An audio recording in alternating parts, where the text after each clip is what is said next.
Esta noite nós vamos conversar com um dos maiores nomes da história da televisão brasileira, das comunicações de uma forma geral e principalmente do humor. Carlos Alberto de Nóbrega, também conhecido como Casalber. Obrigado pelo seu tempo, por me receber aqui na sua casa. Muito obrigado, Carlos Alberto. Olha, com 88 anos, você começou fazendo textos para rádio, passou pela televisão, internet, agora está no streaming. Você não para, Carlos Alberto, você é eternamente jovem. E eu estou pensando em dar palestra quando parar de trabalhar.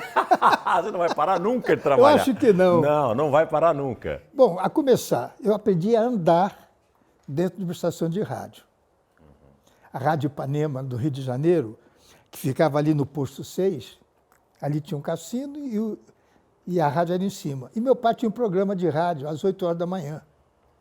E às vezes ele me levava para tomar sol. Carlos Alberto, eu era criança, eu assistia o Manuel de Nóbrega no banco da Praça da Alegria, né? Esse programa permanece até hoje. Na TV aberta não tem mais programa de humor, a não ser no SBT, com A Praça é Nossa, mantendo a audiência. Qual que é o segredo? Porque nenhuma outra emissora tem programa de humor mais. É a simplicidade. Seu Carlos, vem comigo. Vem comigo, seu Carlos. Eu já sou casado. Olha, eu sei, seu Carlos, mas olha ali, seu Carlos. Desculpa, Brasil, mas é um saco ser gostosa. É difícil você fazer o simples. É difícil. É difícil fazer o simples.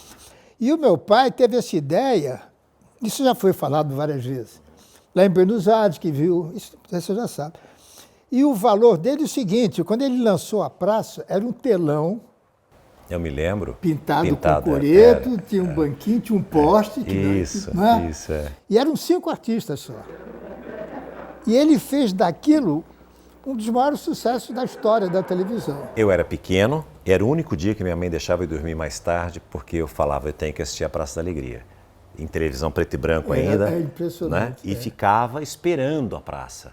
Algo assim, maravilhoso. Para mim, isso faz parte da minha vida. Né? E deve fazer parte da vida de milhões e milhões de brasileiros que cresceram vendo a praça. Uai! O senhor sabe que domingo passado nós fomos na matinê do circo? Nós fomos à matinê do circo. O senhor também foi? Não, menino, você está falando nós fomos na matinê. E isso não se diz. Mas se não se diz, então como é que o senhor acabou de dizer agora? Há quantos anos você está no banco da praça? 37. Você está mais tempo que teu pai. Não, eu tenho mais anos de carreira do que meu pai de vida. Sim, mas você ficou muito mais tempo no banco da praça do que ele. Muito. Né? E meu é pai difícil. Ficou 12 ou 13 anos. Eu já falei isso com você uma vez pessoalmente, você falou assim, não, César, são tempos diferentes. Eu falei que é difícil um filho superar a marca de um pai que foi grandioso, como o caso do Manuel de Nóbrega. E você conseguiu isso. Porque a televisão também cresceu, né? Meu pai tinha 2 câmeras, eu tenho 6. Eu tenho 3 VTs, 3 câmeras com VT. E um cenário, 50 e tantas pessoas se movimentando, é outra coisa. E o videotape, a edição, que não existia naquela época. Você começou como redator, você escrevia para outras pessoas. Eu sou redator. Não, sim, ainda permanece uma vez redator sempre, mão. claro. Aliás, você tem mais prazer de redigir, de atuar ou de dirigir? De editar. De editar. Eu adoro editar. Não deixo ninguém, tá só eu e o Rafa. Só nós 2. Porque você é o pente fino. Sim, sim. Você pega um quadro de 10 minutos com o Poppertone e cansa. Aí você tem que... Você enxuga. Eu fiz com 7 minutos e pouco. Então a gente bota no ar o melhor do que nós gravamos. Como é que você sabe essa coisa do tempo? Você faz pesquisa? Não, isso é feeling. É feeling mesmo? É feeling, né? É feeling. Eu sei exatamente, César. Eu sou um viciado em televisão. Eu também. Sou viciado. Você me pergunta qualquer programa, que audiência, eu sei, eu vejo. Quando a gente está gravando, aí ele pergunta, quanto tempo deu? Na gravação, eu digo, 6 minutos mais ou menos. Bate 6 minutos. Esse está grande, você tem uns 9 minutos. Eu tenho uma noção de tempo muito boa. Agora, você se diverte, a gente sente muito. Isso, você ri muito. Mas você aprova um texto antes ou não? Você não fica sabendo? Não. Tem uns, esse, por exemplo, que eu mais ria que o Paulinho Gogó. Eu tô contando história, eu dou conto sem nó, que faz da alegria do mundo. É o Paulinho Gogó. Eu não sabia o que ele ia falar. Ela veio largando aquele rastro de leite.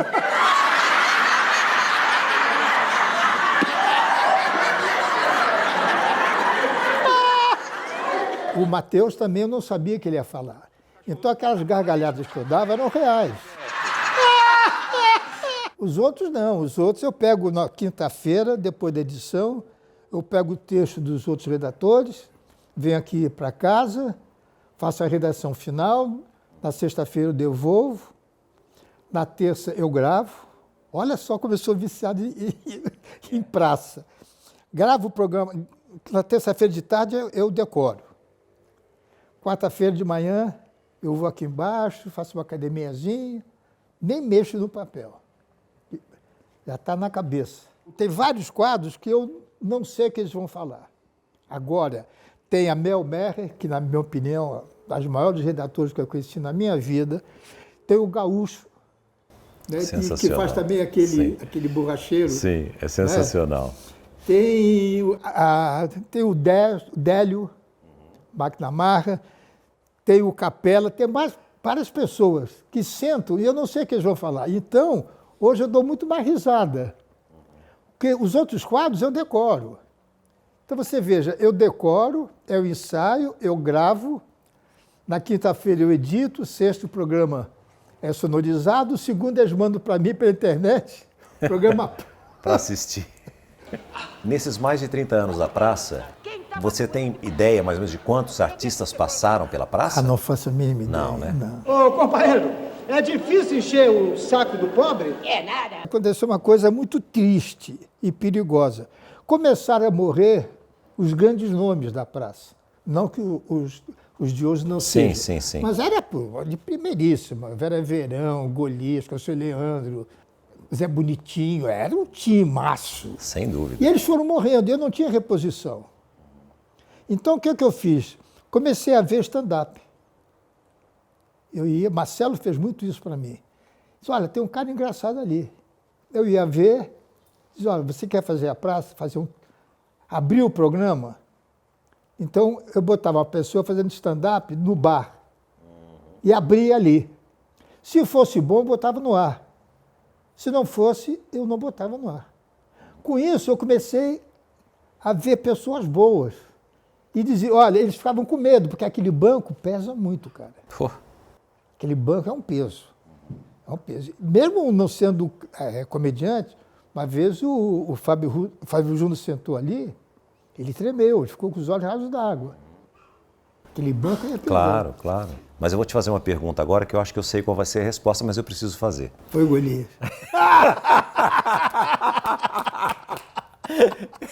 Você tem que arrumar emprego e trabalhar. Só pensa besteira o dia inteiro. Mas o que é isso? Pintou um emprego aí pra mim, mas era para os dois sexos. Então não era pra mim.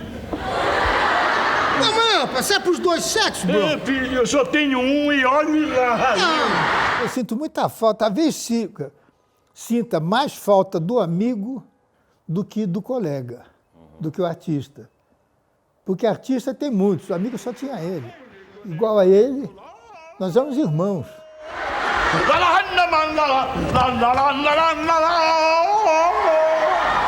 Eu já sentei algumas vezes no banco da praça como convidado, né? Obrigado. Eu estou aqui para trazer um abraço muito especial para você e mais do que isso, para agradecer não apenas por esse profissional de tanto sucesso ao longo desses anos todos, mas principalmente pelo ser humano maravilhoso que você é. Um exemplo pra gente. E a primeira vez que eu fui ainda lá na Vila Guilherme, eu lembro que eu cheguei, eu fiquei assim, estava no seu camarim que você me recebeu, a gente se conhecia já desde a época do Rio de Janeiro. E daí, quando o Golias chegou, ele chegou com um shortinho, um pacotinho de supermercado, de sacolinha saquinho plástica. plástico, com dinheiro, carteira. Eu vi o Golias ali, eu abracei, eu não conseguia falar, Carlos Alberto. E ele entendeu, ele sentiu aquilo, ele me abraçava e só falava assim, obrigado, obrigado, obrigado. Ele sentiu que era verdadeira a minha emoção de estar ali. Imagina o cara que eu cresci assistindo e estava ali comigo naquele momento, que ele era sensacional. Cantor que tem uma voz muito forte, aguda, né? Consegue estourar, arrebentar um copo, uma taça de cristal. É mesmo? E você contou uma vez uma história que teve que ter corte na praça, que ele falou, ó, em vez de dar aumento para mim, pega o meu dinheiro e dá para essas pessoas, né? Dá para os outros humoristas que estão aí. Exatamente. E eu falei, Golias, olha, pede tanto, que eu sei que é essa verba que eles têm.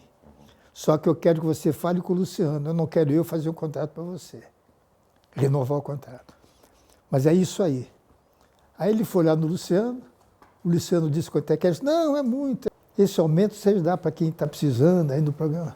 Só ele, né? Para. Por quê? Que foi? Quebrou algum copo lá? Não, mas eu tenho certeza. Pelo berro que você deu aí, essa cueca tá rasgada. Paciência. Eu não quero mais. Você sabe que eu perguntei para o Chico Anísio uma vez? Falei, Chico, qual foi a pessoa que você nunca trabalhou que você gostaria de ter trabalhado? Ele falou, meu sonho era trabalhar com Golias. E eu fiquei assim, falei, como é que um Chico Anísio e um... Não, mas eles nunca trabalharam juntos. Nunca. Que loucura. Mas aí seria covardia, né? É muita gente boa. Porque o Chico também foi um gênio. Foi. Eu quero fazer aqui um comparativo, se você pode concordar ou não comigo, um programa extremamente antigo, que ficou anos no ar fazendo sucesso, da forma onde o principal fazia escada para todos os outros, que foi a escolinha do professor Raimundo, com o Chico. Você faz escada para todo mundo. Eu não sou engraçado. Eu sei que eu não sou engraçado, então eu tenho que fazer o sério para os outros serem engraçados. Eu sou o único escada que tem programa próprio. Porque geralmente verdade. são. Porque a escolinha, sim, era o Chico Anísio. Sim. Por mais humilde que ele fosse, e era realmente, né? Mas, pô, ele. Mas ele também tinha preocupação de renovação e de trazer os antigos, que muitos estavam desempregados, e dar oportunidade novamente para essas pessoas, e fazer de uma forma muito bacana. Aí ele era né? muito paternal, bacana. né? Muito ele era. paternalista, né?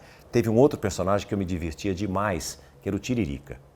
Tiririca era maravilhoso. Eu dava risada sem ele falar nada, Carlos Alberto. Ele tinha uma presença ali com você.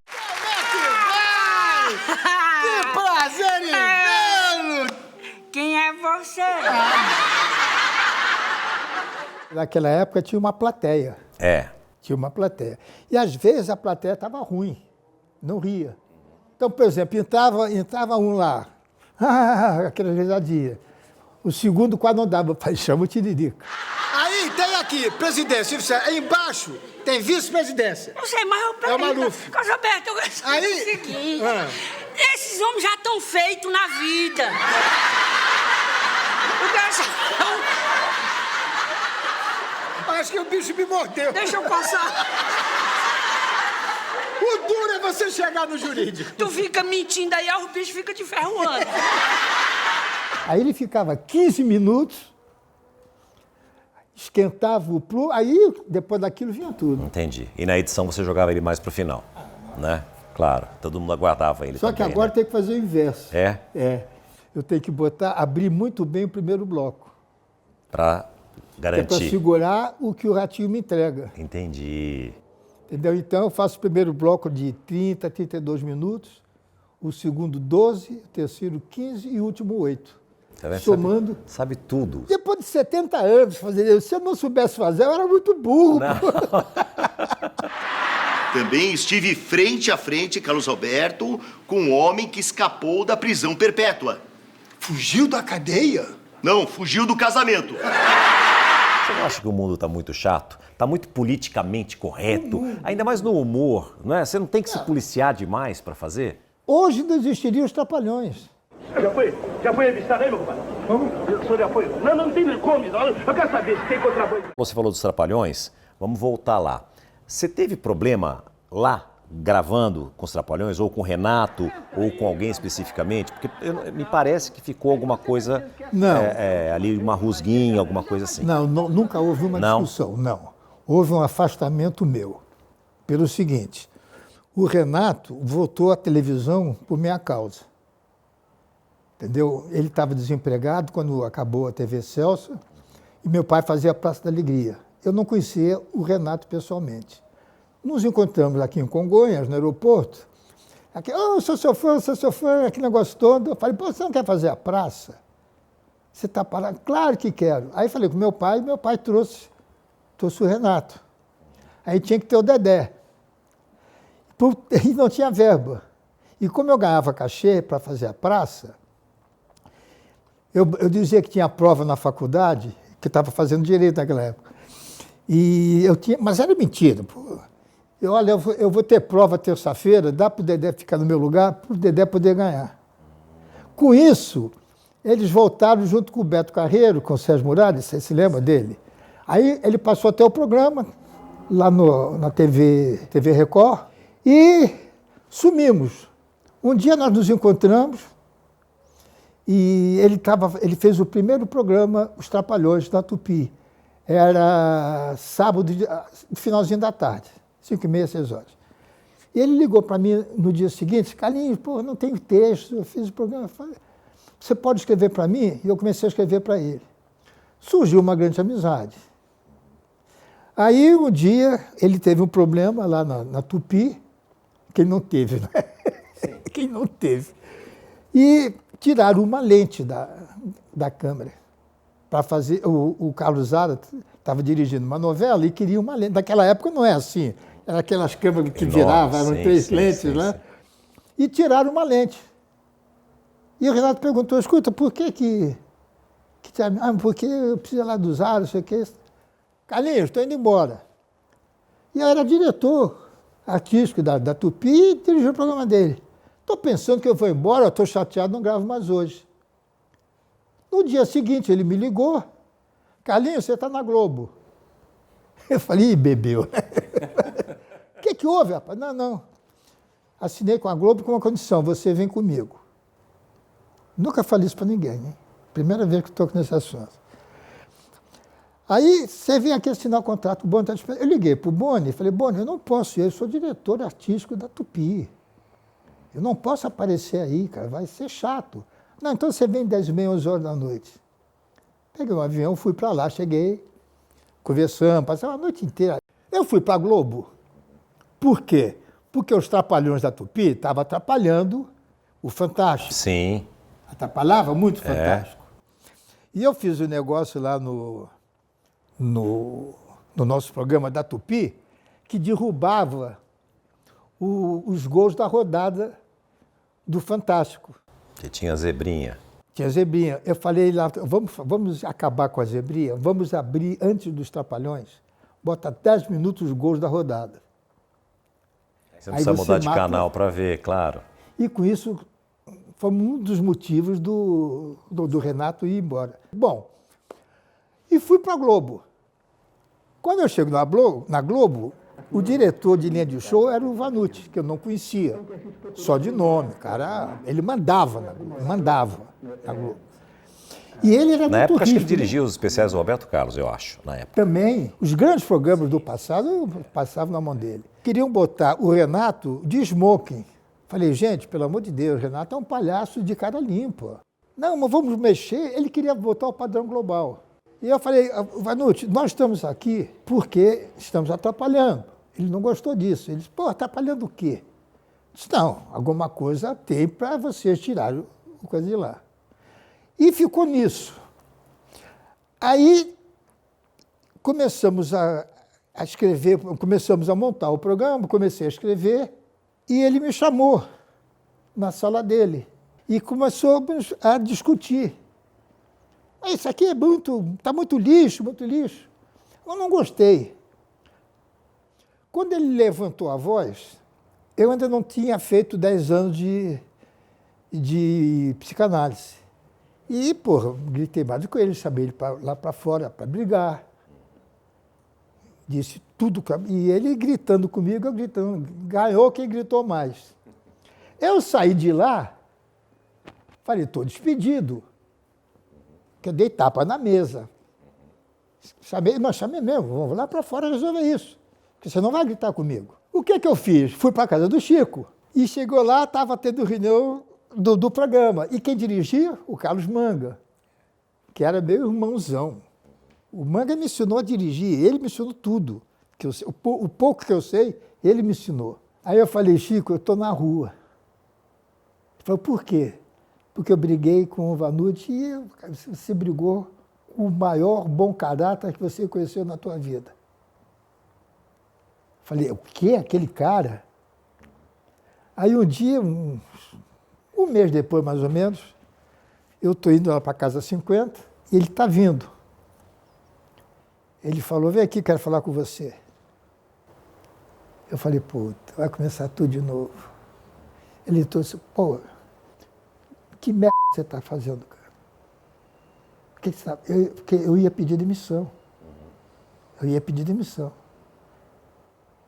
Ele falou, porque eu vim de São Paulo agora, estava passando em frente onde era a Record, hoje é o hospital. Isso. Não é? E apareceu o rosto do seu pai assim, no para-brisa do carro, dizendo, não deixa meu filho fazer o que ele quer.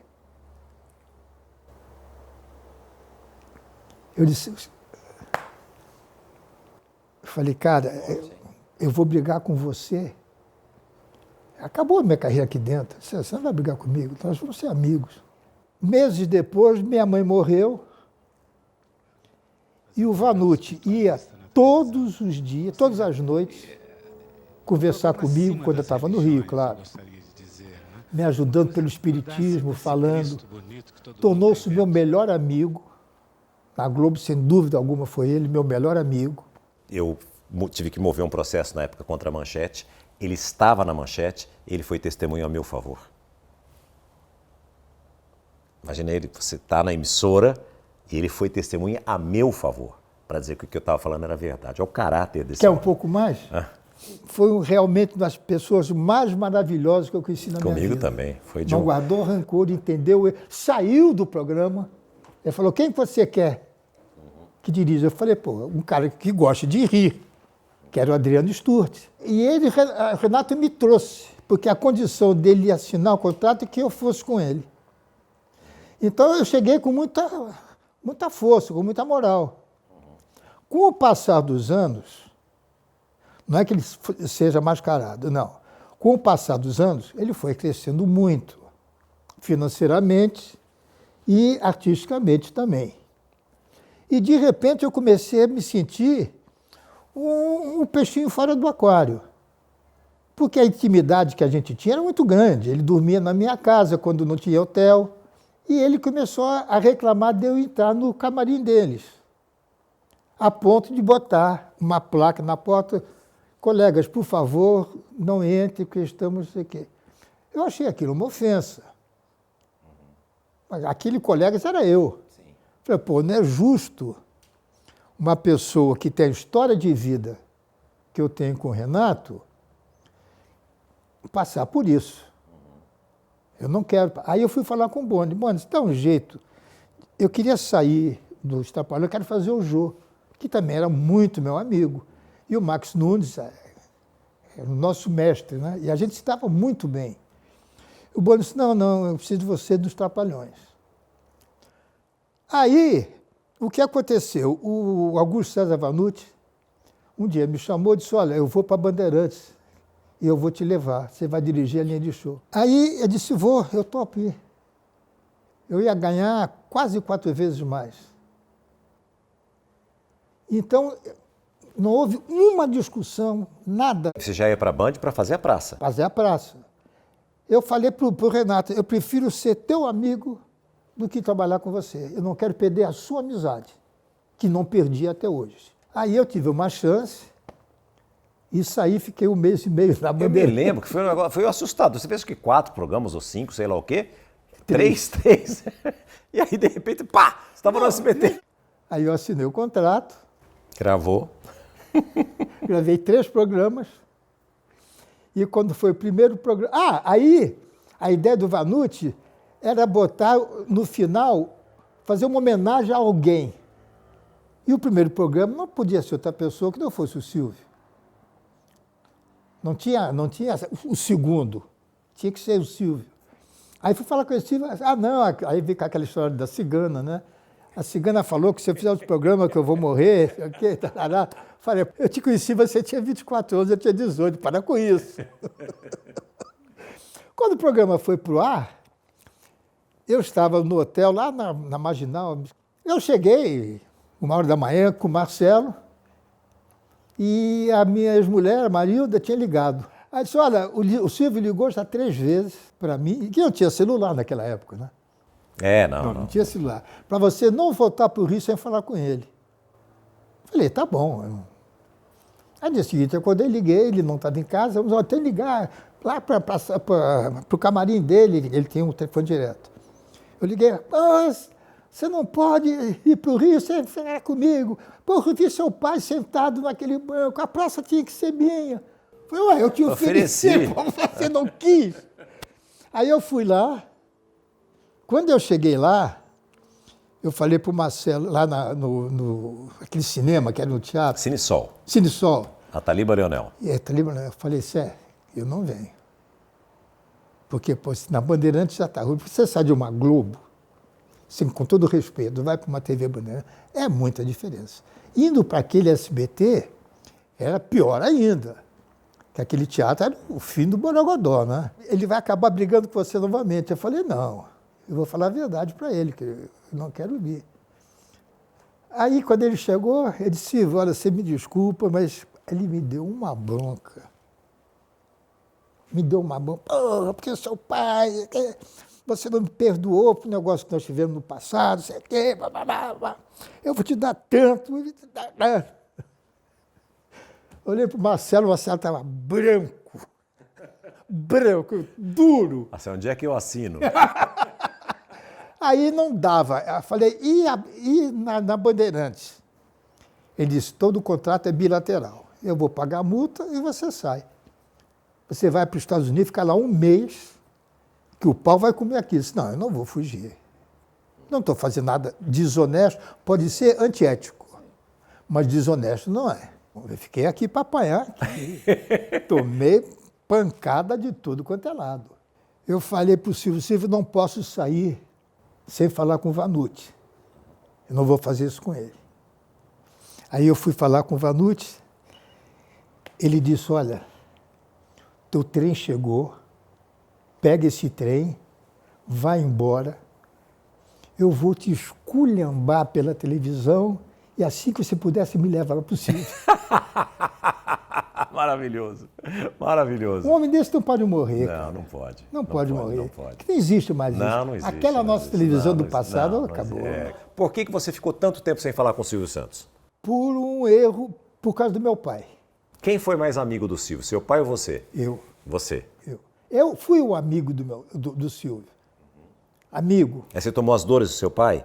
Por algum motivo? Não, o meu pai me escondeu o negócio. Quando o Silvio ganhou aquela televisão do Rio, a TV Corcovado, foi meu pai quem conseguiu. Isso está ele mostrado. E está no documentário também, não está? Está no documentário. Ele participava de todas as reuniões em Brasília. Ele foi lobista da história toda, né? Sem dúvida. E ele tinha 10% das ações. Sim. Quando meu pai morreu, um mês depois eu tive que... O advogado queria saber sobre o balancete, né? Porque meu pai é sócio. E falou assim, olha, fala para o Silvio que a gente só vai fingir que assina lá e tal. Aí o Silvio disse, vem aqui. Aí ele disse, olha, eu tinha uma procuração do seu pai que eu faço para todos. Quando eu dou os 10%, que é para o Leon, para os outros parentes dele. E seu pai me deu uma procuração, passando esses 10% para mim. Eu não acreditei naquilo, porque meu pai nunca me enganou. Eu tinha com meu pai uma intimidade ínfima. Uhum. As maiores intimidades que eu possa imaginar, eu tinha com meu pai. Entendeu? E meu pai não me disse isso. Aí as pessoas começaram a dizer, tá vendo? O Silvio te roubou, o Silvio levou... Eu tinha pedido meu pai em março, minha mãe em dezembro, os dois com câncer. Eu com 40 anos de idade, com 4 filhos nas costas, um casamento falido. Estava esperando só minha mãe morrer para me separar. Eu me senti, eu pedi o chão.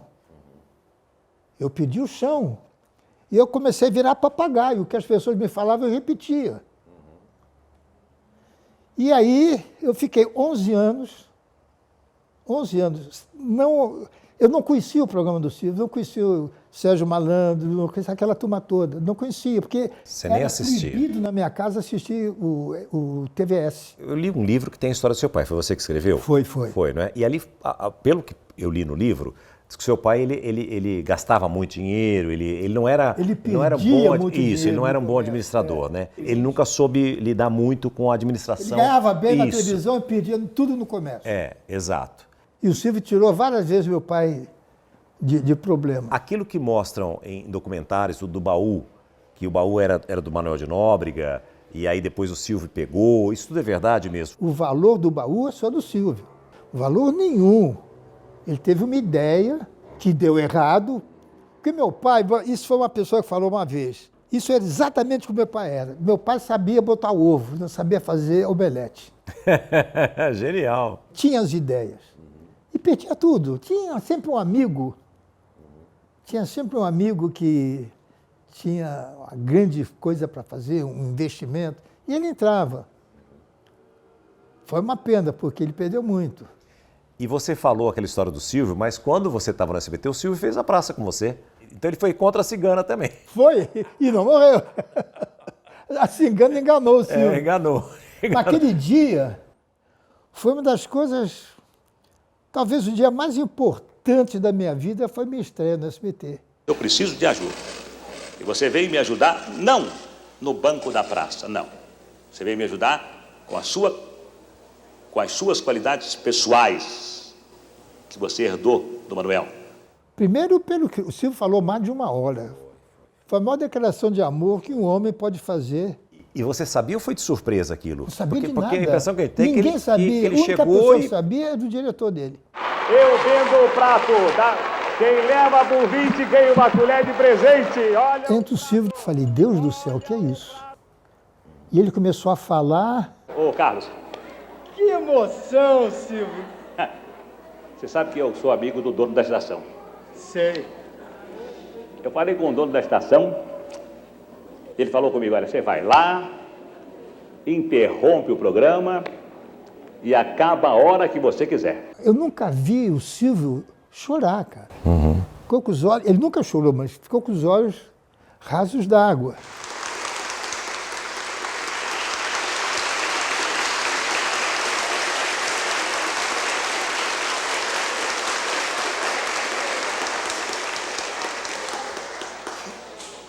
Eu falei, Silvio, nós ficamos 11 anos brigados. Eu não quero e nem tenho idade para ficar mais 11 anos brigado com você. Então, só vou te pedir uma coisa, não precisa estar escrito, a tua palavra. Ninguém vai se meter no meu programa. Ele falou, te dou a minha palavra. Estou lá há 37 anos, nunca ninguém, nem o Silvio. Nem o Silvio, nunca. Eu faço programa, se dá 15 tá bom, se dá 4 tá bom, se dá 20 tá bom. Nunca ninguém falou nada. Isso que me dá segurança. Claro, claro. Me dá o direito de errar, porque eu sei que eu vou poder consertar, não é outro. Entendeu? Então, os raríssimos erros que nós tivemos, bem pouquíssimos, eu consegui corrigir. Um deles era negócio de mulher. A praça estava dando uma caidinhazinha quando surgiu o Pantanal na Manchete. E eu tinha ido para Portugal, fiquei lá 15 dias. Quando eu voltei, só se falava no Pantanal. E tinha uma mulher que ficava tomando banho. Banho de rio, banho de rio, banho de rio. Banho de rio. E tá, é uma sensação. Falei, pô, eu vou começar a botar mulher gostosa no programa, mulher bonitona, perna de fora. Não é? E foi um erro. Um dia, e começou a dar uma quedinha. Um dia, o Jô está entrevistando uma mocinha, bem jovem mesmo, que era do Ibope. Ela fazia pesquisa para o Ibope. Eu liguei para ela, falei, você pode me atender? Aí eu fui lá na 7 de abril, onde tinha o Ibope.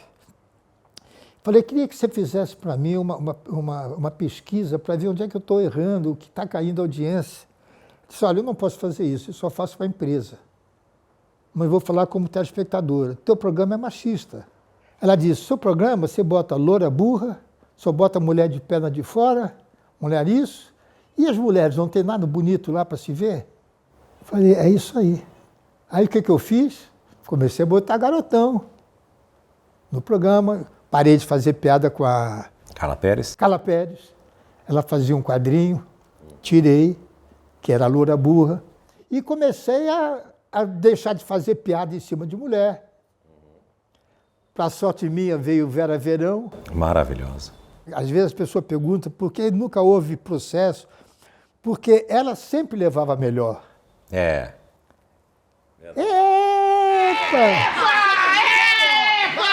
Sensacional. Ela nunca levou a pior, nunca ninguém tirou um sarro com ela. Não. Então era uma coisa que, modéstia à parte, eu consegui fazer. Veja lá como fala, sua sirigaita? Bicho anal! Eu sou uma quase mulher.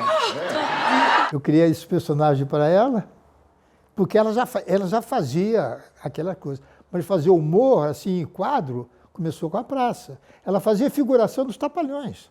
Esse documentário do Mais SBT, ele está sendo fiel ao que realmente aconteceu na sua história, na sua trajetória até agora? Está. E de uma qualidade que eu jamais imaginei. Ele sempre ganhou a vida escrevendo. Viu a televisão nascer, morrer, a televisão pegar fogo. Nada me derruba. Ele tem inteligência cômica do gênio nesse lugar. Lembrando que é totalmente de graça, você pode assistir aí na sua casa, só baixar o aplicativo e seguir em frente. Você se sente mais homenageado ou mais a história que foi contada? Como é que você que já assistiu? Eu acho que foi a homenagem. A homenagem. Porque o que foi mostrado é a minha vida. Está de um bom gosto. Sabe o que eu vi um pedaço, eu só vi o primeiro episódio, né? Quando a gente fez o lançamento, que foi no cinema. A carta do seu pai, com a voz do seu pai, feita através de inteligência. Me derrubou. Eu também, eu que imagino Quando eu estava assistindo lá naquela manhã, lá no cinema. Lá no cinema que nós fomos, né? Sim. Eu fiquei seguro. Quando eu vi, porque eu já ouvi a voz do meu pai várias vezes, fazendo aqui o quadro com o Walter Dávila, o negócio do livro. Sim, agora, eu vi a voz do meu pai lendo o que ele escreveu em 1954. É que estava escuro, vocês não viram, mas eu chorei muito. Não, eu vi sim. Eu vi que você estava muito emocionado. Eu fiquei mal. Estava muito emocionado. Carlos Alberto, eu estou vendo que você tem o banco aqui. Esse banco é eterno? Eu acho que é, sem dúvida alguma. Porque esse banco mudou minha vida. Quando eu fui para o SBT, minha vida fez assim, ó, blum. Eu nunca imaginei sentar no banco. Meu pai não deixava. Uma vez, para não dizer que não deixava, uma vez. São histórias que eu nunca contei. Que nunca também me perguntaram, né? Meu pai tinha muitos ciúmes da praça. Não tanto quanto eu. O meu pai, uma vez, fez uma viagem. E falou, filho, eu preciso que você faça a praça para mim segunda-feira. Falei, Tato, era TV Paulista. Que depois virou TV Globo. Ao vivo não havia videotape, não havia nada, era colorido, depois virou Globo. Bom, e eu era advogado, eu estava advogando. Eu chego essa segunda-feira no fórum, aí vira-se um camarada lá, disse, pô, hoje é dia, né? Falei, segunda-feira é dia da praça. Falei, PQP. Você esqueceu? Esqueci de escrever. Mentira. Juro por Deus. Só que naquela época eram só 5 quadros. Sim. Não é como é hoje, eram 5 quadros. Sim. Colhia, Chocolate, Canarinho, Zilda Cardoso, Moacir Franco, né?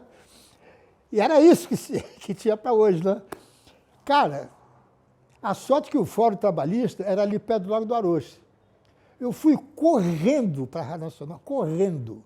Liguei para o Golias, Golias, separa 10 minutos do nosso show para hoje que não tem texto. E comecei a escrever. E antigamente era mimeógrafo. Eu ficava escrevendo, escrevia o quadro do Borges, aquele, como vai, meu caro colega, com os 2 dedinhos, vai lá.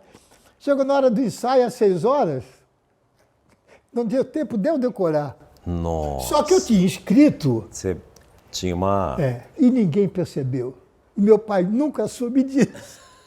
Porque se ele soubesse... E o resultado foi ótimo. Foi sensacional. Ninguém percebeu. A única coisa que não teve foi ensaio, que não deu tempo de ensaiar. Sabe o que eu estou pensando aqui, Carlos Alberto? Com essa inteligência artificial, já pensou um dia, dá para fazer uma praça com você... E meu pai. E seu pai. Mas eu não quero ver isso, não. Você e o Golias, você e o Walter Dávila, você e tantos personagens que já passaram por ali, e vai ser possível isso.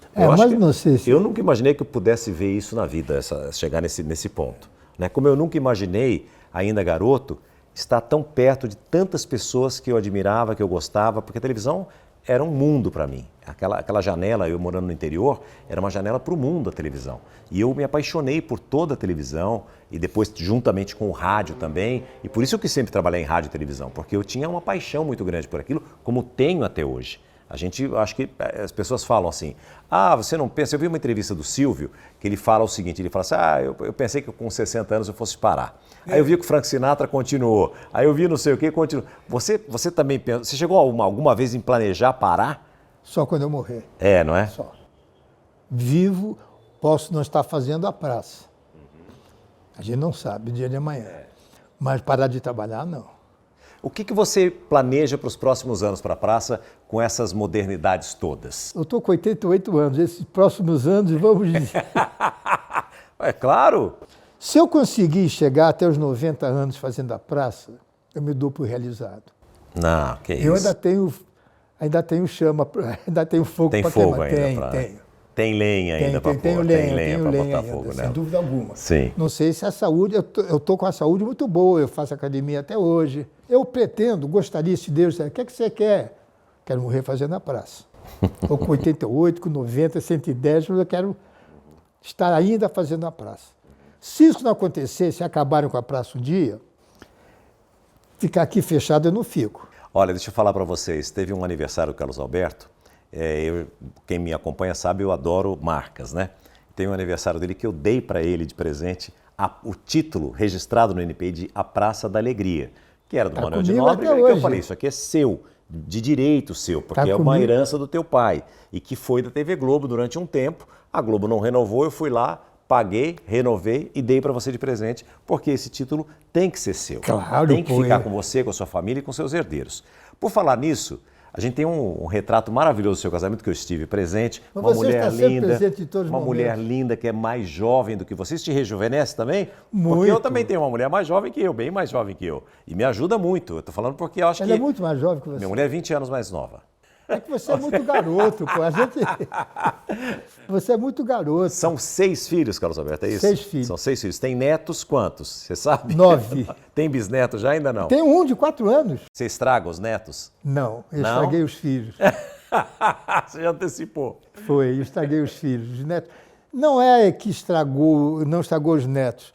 É que quando eu comecei a ser avô, nasceram dois filhos. Verdade. João Vitor e Maria Fernanda.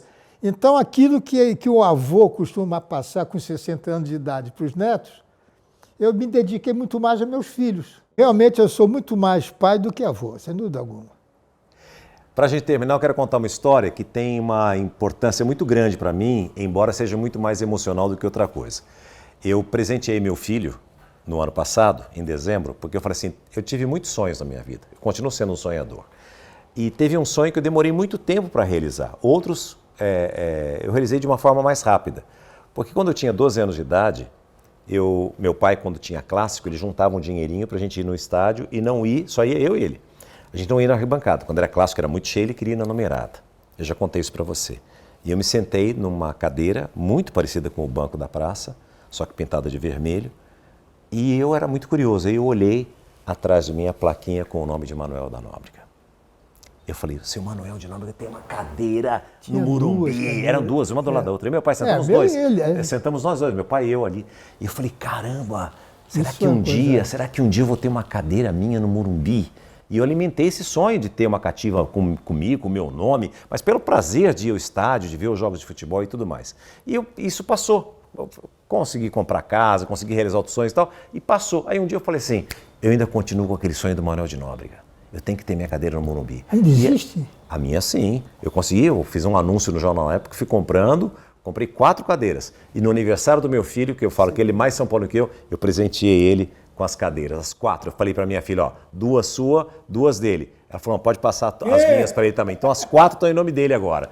Então eu devo muito isso também, porque assim, além de fazer parte da minha infância lúdica, assistindo a Praça da Alegria, ele teve essa importância para mim com relação a isso. De estar lá, de ver o nome dele e de saber que ele era São Paulino. Então aquilo lá para mim era uma emoção muito grande. E se transformou numa realidade que hoje está de pai para filho. Eu passei para o meu filho. Espero que ele passe para os netos também. Aliás, que filho você tem. Muito obrigado. Ele é apaixonado por você, você sabe. Né? Aquele garoto não existe. Obrigado, Carlos Alberto. Olha, quero te agradecer Agradecer muito a você pelo Eu seu tenho tempo. que agradecer, pelo amor de permitir que a gente Deus. fizesse esse bate-papo, aqui, essa conversa tão informal. E receba também, eu sei que tem o documentário no Mais SBT, mas essa é uma pequena homenagem também por tudo que você já fez por mim. Eu tenho muita gratidão por você sabe disso, mas pelo que você faz, levando alegria para os lares de todo o Brasil. Muitíssimo obrigado, viu? Obrigado você, cara. Obrigado mesmo. Você. Lindo demais. Deixa eu te dar um beijo.